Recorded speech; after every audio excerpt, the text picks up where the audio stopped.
কোন জিনিস সবচেয়ে দ্রুত বলতো? চোখের পাতা সবচেয়ে দ্রুত।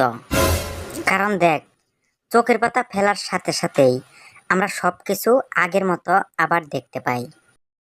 আলো সবচেয়ে দ্রুত, কারণ আমরা সুইচ টিপার সাথে সাথেই ঘর থেকে সব অন্ধকার পালিয়ে যায় এবং ঘর আলোকিত হয়ে যায়। তাই আলোই সবচেয়ে দ্রুত।